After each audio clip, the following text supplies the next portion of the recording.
So what we have here is a 1974 Forester Tri-Hull powered by a 1974 Johnson 70 horsepower. So we'll walk around it for a second. If you notice, well, yeah, we got some fluid leakage, but let's ignore that for now. But we got a power trim and tilt setup on this thing, and it's functioning. I mean, that's kind of rare on its own. And yeah, we got a couple of little dings and scratches and stuff, but for the most part, it's one clean boat. Nice original, garage kept in Minnesota since 1974. I'm gotta be the original interior. This flap, I'm sure, probably works fine. Just the button came undone. I'm not gonna crawl in for the windshield, but you get the idea. Like, it's pretty darn nice. I don't think they wash and wax this thing or anything. I'm pretty sure it's just been, sitting idle forever. Those seats, gotta be the original seats. Replacement seats aren't gonna have this little emblem in them. Pretty sure that's just the Forester logo. Kind of like on a Ford XLT or something. You would have a little seat. They got a name for them, but yeah. Same concept here. Floor is in great shape. Little back padding is in great shape. Splash well, nice. Transom isn't cracked. Just nice all the way around. Let's look up here at the gauges. Now, it looks like the chrome is overly shiny, and that's because it is. It's just nice. Power trim and tilt switch here. That works. Original boat steering wheel, original gauges. It's got to be the original bilge pump switch. Just all around, quite a nice boat. Even the controller still has its padding on here, and it's not rock hard. The plastics aren't all, starting to turn to chalk. It's just all around, just a well-kept boat. Well, enough chit-chat. Let's show you why this thing is here.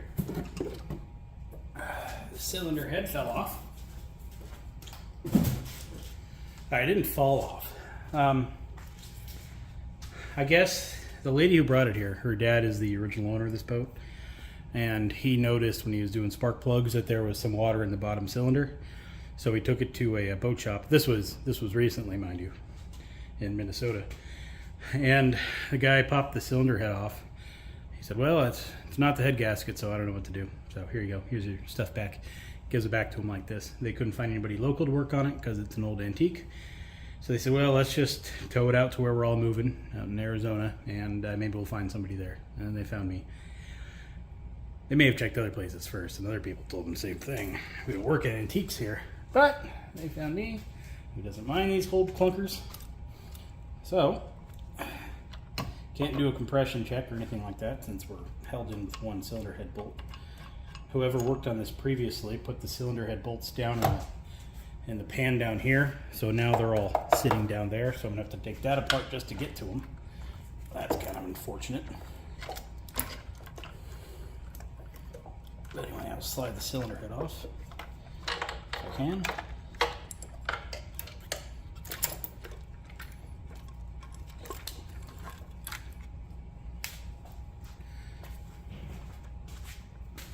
And we can see, 3 levels of cleanliness.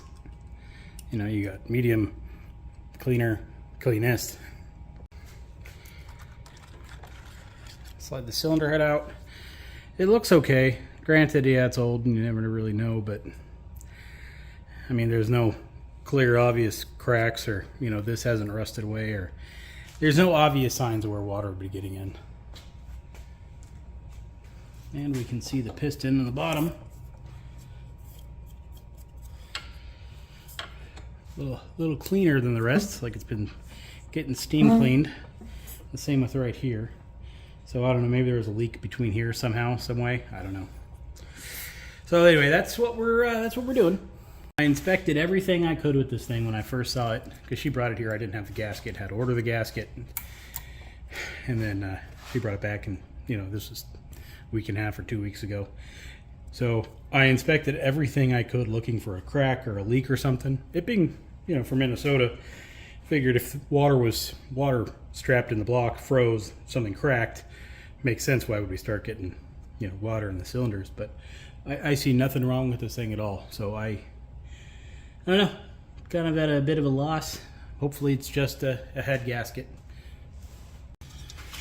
We got 3, 4 head bolts I might be able to get to. Right here. If I don't have to take the bottom part, it's going to save me a lot of time. Well, those things are pretty in there too. Alright, well, screw this. Let's just take the bottom cowl off.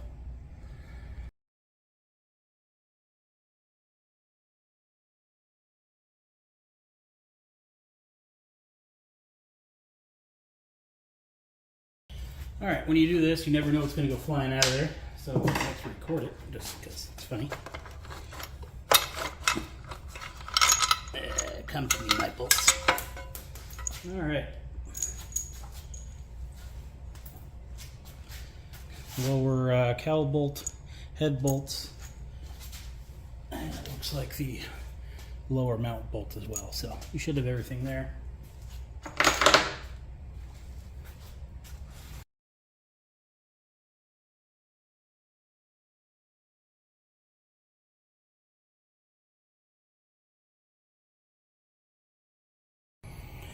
Alright, here is the cylinder head on my granite surfacing stone. Plan is to glue down some sandpaper and rub this thing back and forth in a figure 8 pattern until we're nice and clean again. It's going to be a while. You can see here, it's cleaning up the edges pretty decently. But the inside, from there, not so much. But we are already sanding down the actual, the cylinders here. So it's really not too bad. These are a little lower. Anyway, keep going, see how this thing looks. Look at that. That is a thing of beauty. Little spots, right there, there. Who cares? It's fine. So our manual says there can be so much deflection. I don't know if I mentioned previously, but 3 cylinders are notorious for having warped cylinder heads. So a machine rebuilder or a outboard rebuilder, they wouldn't mess with this. They would just go straight to resurfacing the head. So you can get a feeler gauge and measure deflection, but there's no way I'm getting a feeler gauge in there to find deflection because there is none. That thing it's quite straight. The block itself, on the other hand, different story. You can't really get a surfacing stone in there. But I don't see any real difference. I did the best I could in here, mind you. It's not going to be as good as the head. Notice the bottom hole there, kind of stripped out a little bit, kind of goes up on an angle. So I'm going to see if I can't get a hole to tap in there good and straight. See if I can't fix it. I can't get a screw in there right now, so it's kind of my only option. But I mean, yeah, this isn't a crucial part. Well, it is, but one hole can ground and hold it for me, So if I can't get the threads going straight again, it's not the end of the world.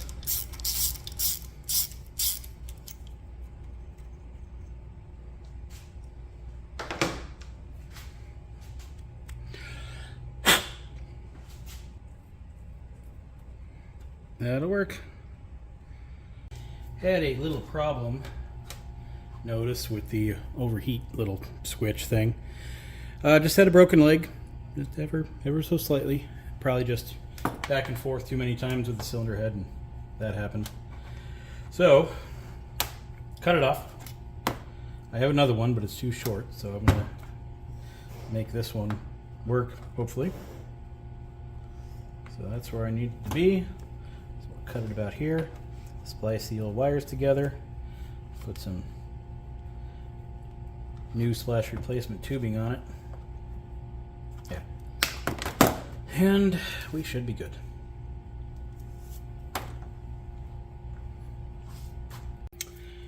It may not be the best in the world, but it'll get the job done at least. Okay, new gasket, 313413. Use no sealer. Alright, so let's dab this up with sealer just to be sure. Okay, I got 2 bolts ready, which are going to be my cylinder head holding bolts. Quite know best way to slide this back together.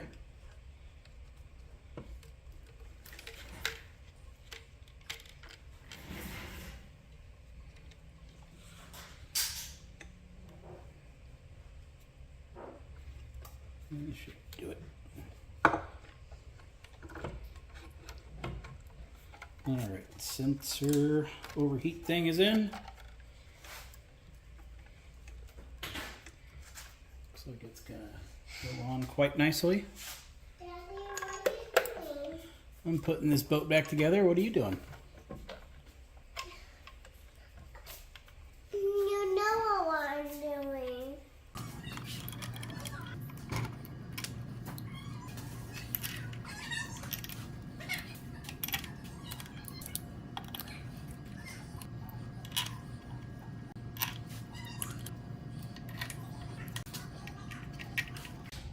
So this is pretty funny. Tighten all cylinder heads using a new gasket lightly coated with OMSI gasket sealing compound. Well, the gasket says do not use sealant. So who are you to believe? Gasket. Gasket's 50 years newer than this book. So going with the gasket.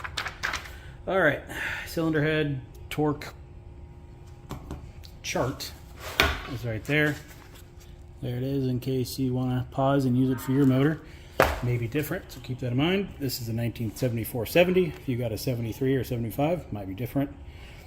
Torque head screws to 168 to 192, so I have it set to 175. Figured that was close middle, but not too far in the middle. So let's get started.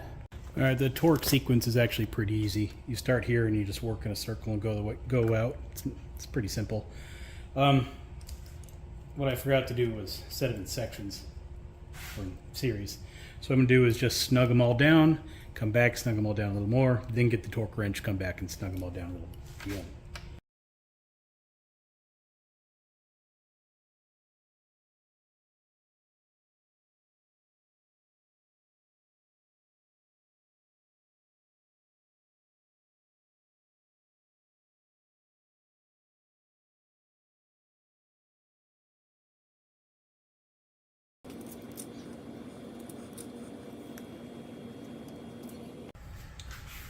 Whoever took this screw out without removing the clip is pretty risky.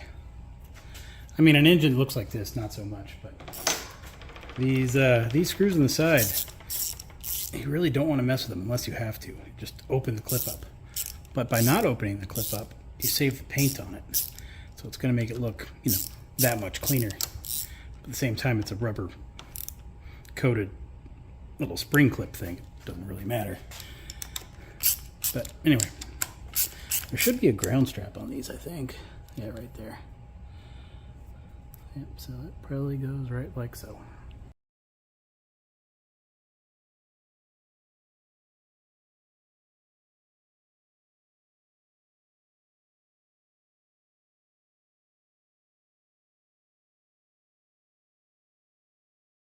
I think I'm missing a fender washer that holds the bottom in. Jeez, kids are loud. Okay, so I'll set that one in. That one's missing the inner washer. The bottom one has it.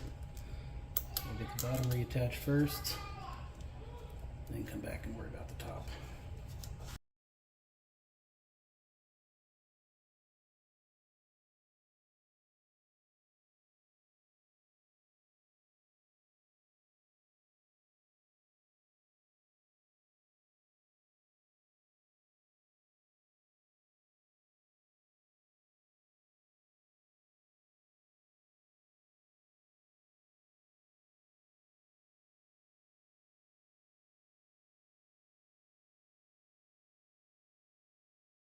Alright, battery's hooked up. Everything should be back together, so we'll see what works. Key on. choke. A little weak, but it works. What is wrong? It didn't start. So I turn the key and nothing happens. I don't know why.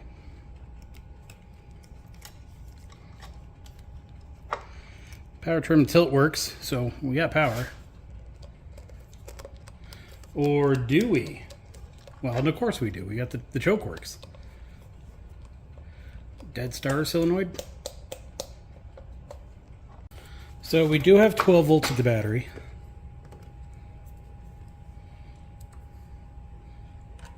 We have 12 volts solenoid. Let's check the solenoid ground here. 12 volts of that ground. Let's check the ground itself. So something else is going on here.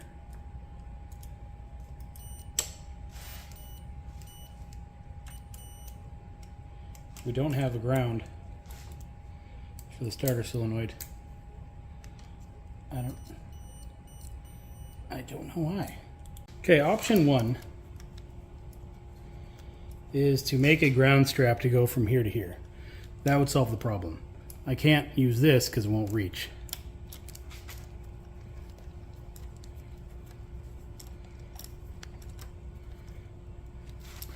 But where it will reach is right here. And this is a good ground. I know this because I just checked it. Clean those threads up a little. And we are going to go right up against the head, followed by the washer, followed by our plate.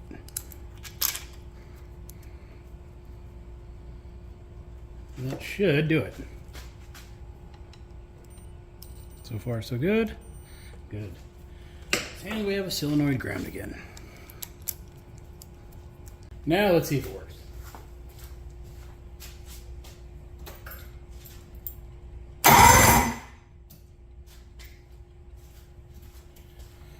I'd say so. Okay, spark plugs are UL77V. I went ahead and checked the gap, and we're okay.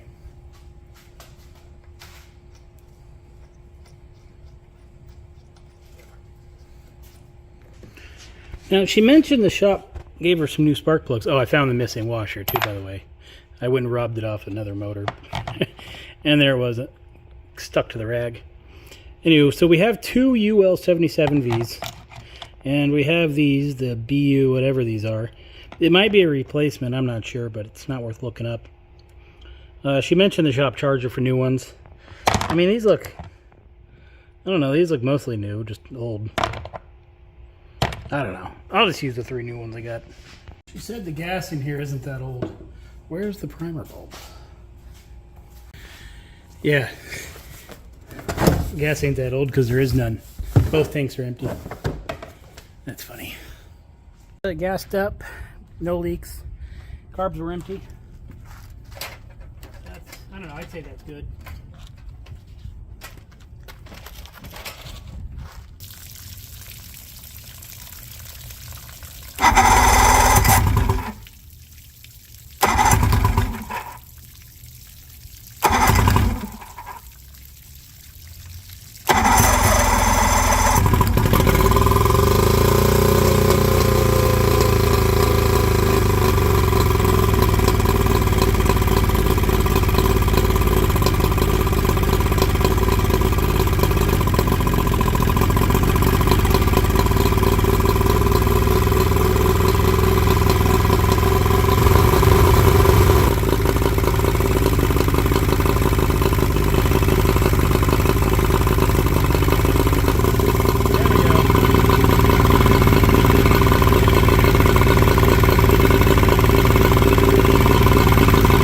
Got the Viver borescope hooked up.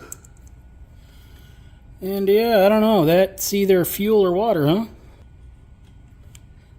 That looks like a straight up puddle of water, doesn't it? That's not a little bit of water either. That's a fair amount.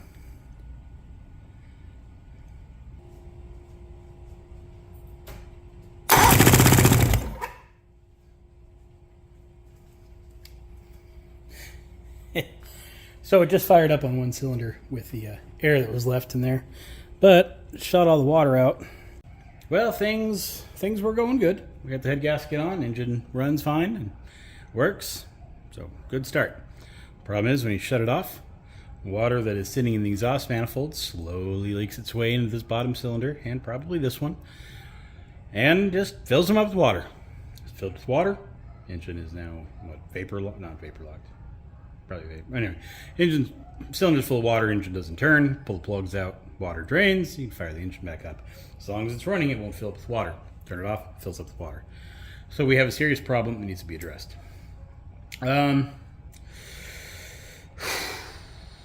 Yeah, exhaust manifold is this. Liquid cooled, fills with water. Probably bad or leaking gasket inside here, or cracked inners, who knows yet. We're gonna have to take it apart and find out. I've removed the lower mounts to give myself a little bit of wiggling. Hopefully I can get to the lower bolts down right there without having to pull the power head, because those bolts need to come off. Hopefully I have enough room to do that. I don't want to have to pull the power head if I don't want to pull the power head if I don't have to. So these bolts, they may break. That's a risk. An engine this low hours in this good a condition, hopefully it doesn't happen, but you never know. I've disconnected the battery, prepping for that. Pull this cable off, pull off all the clamps. Hope we can get it back together. Well, hope it comes apart okay. Hope we can identify the problem, and hope it goes back together. So a little bit of hope here. All the bolts cracked loose just fine, except for this one. So that one might be stuck. I don't want to take a torch to it, but I did smack it, a hammer, pretty good a couple of times. So I'm just gonna work it back and see what happens.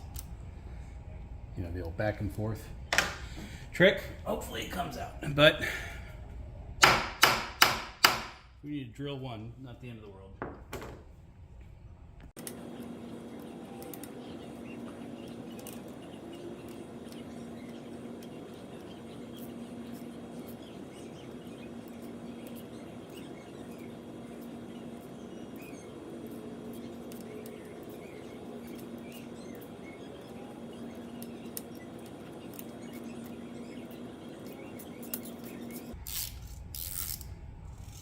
You hear it crunching? Oh, I hope it came out. It sure seems like it.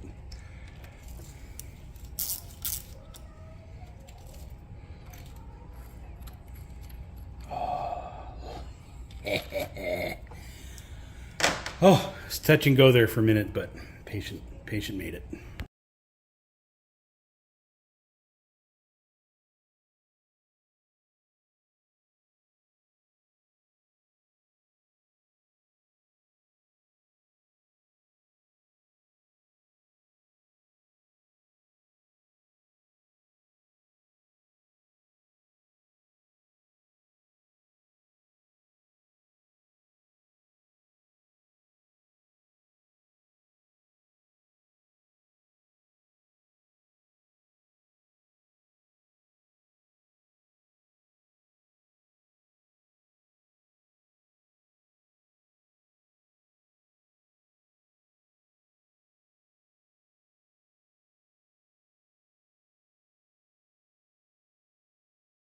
Okay, bolts are all loose, starter solenoid's off, so this is basically separated. I'm gonna separate it from the block here, pull the whole thing out, and lift it out. That's the plan. We'll see if it works. That wire might be in the way, so might as well pull that off. All right, let's see what happens. We got some pry areas up top, which allows us to get a screwdriver in there to separate it. Out she comes. Water it all. So we can see where water was puddling. So these are the exhaust ports. See a fair bit of water in there. No obvious signs of gasket damage, but we definitely got water everywhere.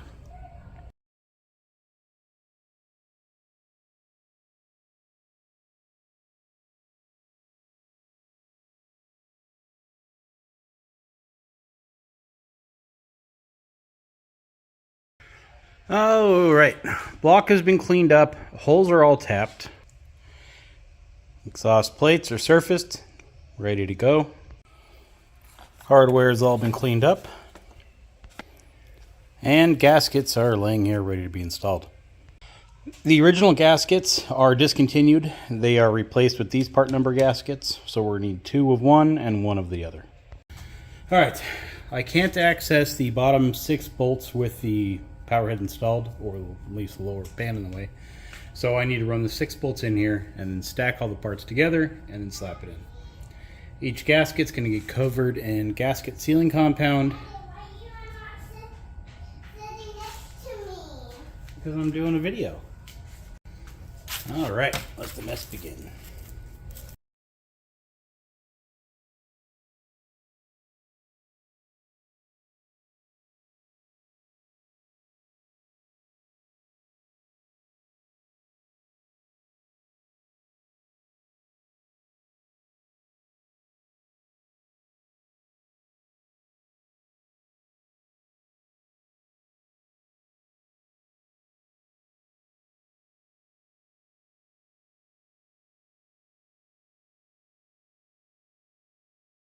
Okay, it's ready to go back on, but first I want to ensure no future hardware problems.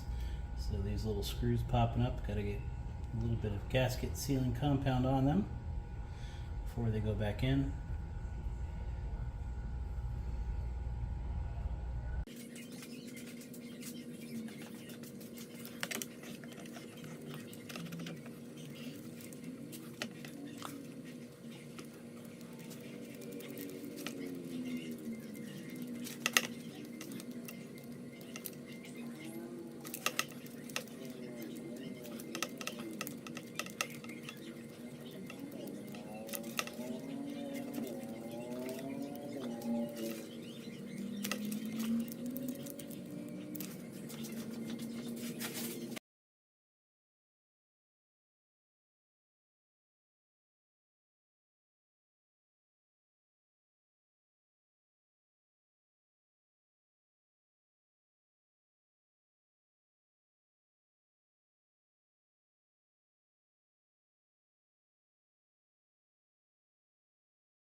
Clean off all the gasket sealing compound as soon as you can.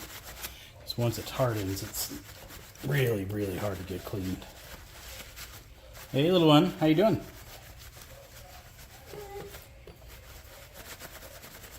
What you doing? Can you say hi? You want to watch my phone? No can do, girl. I need the phone for recording. No, I want to look at your phone. I want to look at your phone. But I'm recording.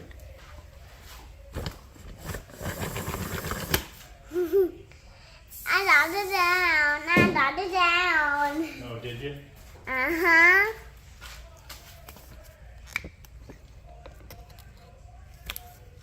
Bum.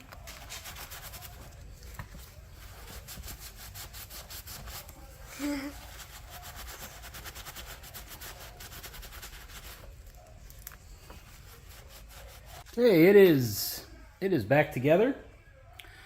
Putting it back together was much easier than taking it apart, let me tell you. Went back together fine.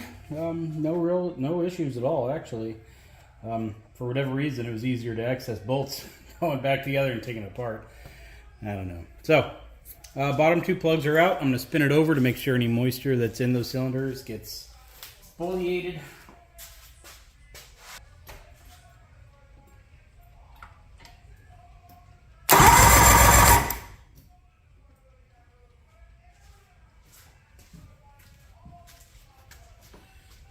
Well, I didn't see nothing, but we never know. So, let's put the plugs back in and wheel it outside, hook up the water, and hopefully this fixed it. I don't know, there could have been some kind of 50-hour dealer checkup where they come and they retighten all the head bolts and exhaust bolts, and that just never happened. Because the engine ain't got no 50 hours on it. So, like I said, don't know.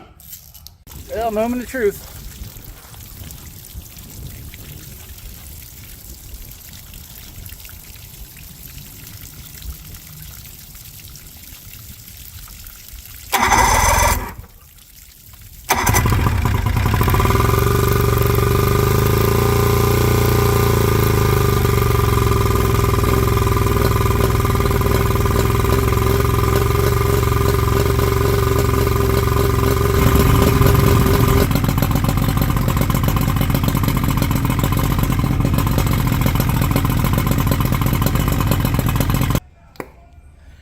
Now, you may be thinking to yourself, too, like, hey, you should have more water coming out of those holes. Yeah, that's a concern of mine, too. But I also know I don't have much water pressure coming to this building because I've been spending most of my money on the other upgrades. So we have running water. It's just very, very low pressure. So, yeah, like finish the kitchen, finish some other things. Well, I don't see any water on that plug. Just fresh, gassy oil. So far, so good. But the bottom is where it was all going. Oh. Just oil, no water. I don't see any water. Dad. Yes, child of mine. Can I play Minecraft? Where do you think you're gonna get Minecraft from? I want to put a pumpkin on my head. You should do that. You don't need a computer game for that. Yes. Yes, you do. How do I play Minecraft? Is mommy's computer here? Yes. Mom, I saw Mom never take it. So yeah, I'd say we're fixed. We can close the hood on this one.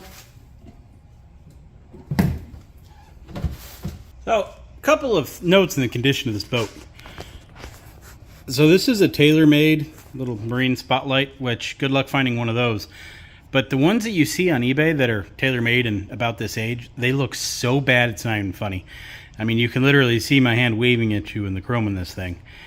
I mean, probably wasn't exactly a high dollar light for its time, but it sure did last. Another thing is the hours I mentioned on the boat. We have an hour meter. 38 hours. Now that estimate is a little high because when you turn the key, it sends power to, well, the gauges and that gauge. But when you turn it off, that gauge, I don't know how it works exactly, but it's still got some power to it, so it's still counting even after the key is off.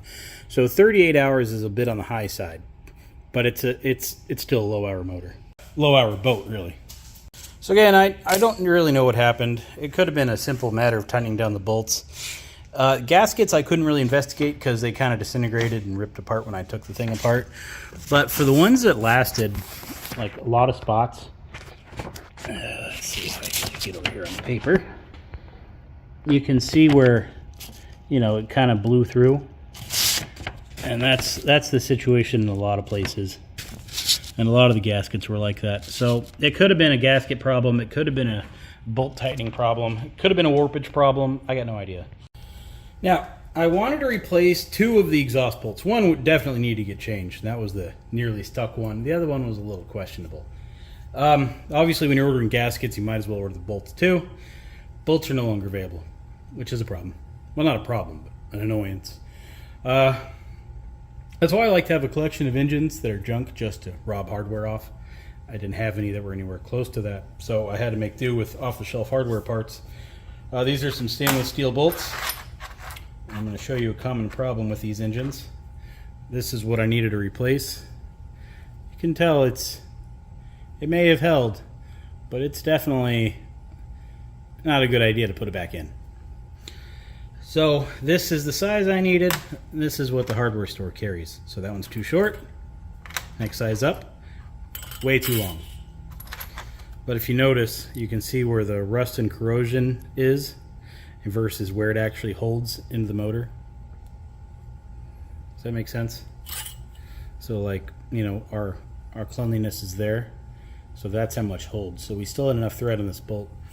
So what I did was I did the double nut approach, where you put 2 nuts on it.